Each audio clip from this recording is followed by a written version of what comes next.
छत्तीसगढ़ में जनसंख्या के हिसाब से मिलने वाले आरक्षण पर ब्रेक लग गया है। दरअसल छत्तीसगढ़ विधानसभा से पारित आरक्षण संबंधी दोनों नए विधेयक राजभवन में फंस गए हैं। राज्यपाल अनुसुईया उइके ने इन पर हस्ताक्षर नहीं किए। इसकी वजह से अनुसूचित जाति, अनुसूचित जनजाति, अन्य पिछड़ा वर्गों और गरीबों के लिए बनाए गए आरक्षण के नए प्रावधान अभी लागू नहीं हो पाएंगे। बताया जा रहा है कि राज्यपाल इन विधेयकों की कानूनी चुनौतियों को लेकर अफसरों से बात करना चाहती हैं।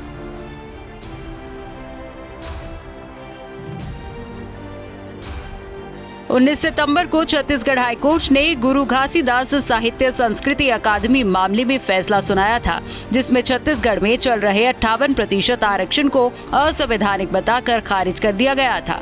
उसके बाद से छत्तीसगढ़ में अनुसूचित जाति, अनुसूचित जनजाति और अन्य पिछड़ा वर्ग के लिए कोई आरक्षण रोस्टर नहीं बचा। इसी स्थिति से बाहर निकलने के लिए सरकार ने विधानसभा का विशेष सत्र बुलाया है और आरक्षण संबंधी 2 संशोधन विधेयक पारित कराए हैं। इनमें आरक्षण को बढ़ाकर 76% करवा दिया गया है।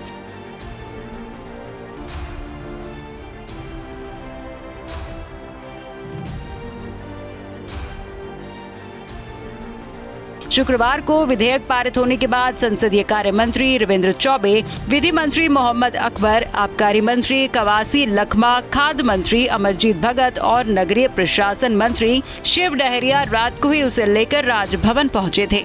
वहां उन्होंने राज्यपाल अनुसुईया उइके से मुलाकात कर विधानसभा में पारित दोनों विधेयकों की कॉपी हस्ताक्षर के लिए सौंपी।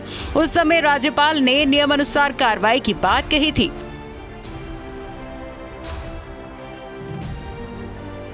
अगले दिन मीडिया से बातचीत में राज्यपाल ने सोमवार तक हस्ताक्षर करने की बात कही थी। सोमवार को दिन भर राजभवन में कानूनी सलाहकारों और अफसरों की टीम विधेयक की समीक्षा में लगी रही। मंगलवार को भी यही हुआ। इस पर सूत्रों का कहना है कि राज्यपाल इस मामले में वरिष्ठ अफसरों से चर्चा करना चाहती हैं। वो ये देखना चाहती हैं कि इस कानून को कोई कोर्ट में चुनौती दे तो उससे निपटने के लिए सरकार के पास क्या इंतजाम है। संसदीय कार्य मंत्री रविंद्र चौबे ने कहा कि उम्मीद है कि आज हस्ताक्षर हो जाएंगे, लेकिन महामहिम के दफ्तर में केवल लीगल ओपिनियन में 3 दिन लग जाना हम लोगों को चिंतित करता है। विधानसभा में विपक्ष की ओर से संशोधन प्रस्ताव लाने के बाद भी छत्तीसगढ़ लोक सेवाओं में संशोधन विधेयक 2022 और शैक्षणिक संस्थानों में संशोधन विधेयक 2022 उसी तरह पारित हुआ जैसे सरकार चाहती थी। इसमें अनुसूचित जाति के लिए 13%, अनुसूचित जनजाति के लिए 32%, अन्य पिछड़ा वर्ग को 27% और सामान्य वर्ग के गरीबों के लिए 4% आरक्षण की व्यवस्था की गई है। इसके अलावा जिला कैडर में तीसरे और चौथे वर्ग की भर्तियों में संबंधित जिलों में अनुसूचित जाति और जनजाति की जनसंख्या के हिसाब से आरक्षण तय होने की व्यवस्था बनी है। पिछड़ा वर्ग के लिए ये 27% और सामान्य वर्ग के गरीबों के लिए 4% ही रहने वाली है। बहरहाल अब तक राजभवन से इन विधेयकों पर मुहर नहीं लगी, जिससे बघेल सरकार की चिंता बढ़ गई है।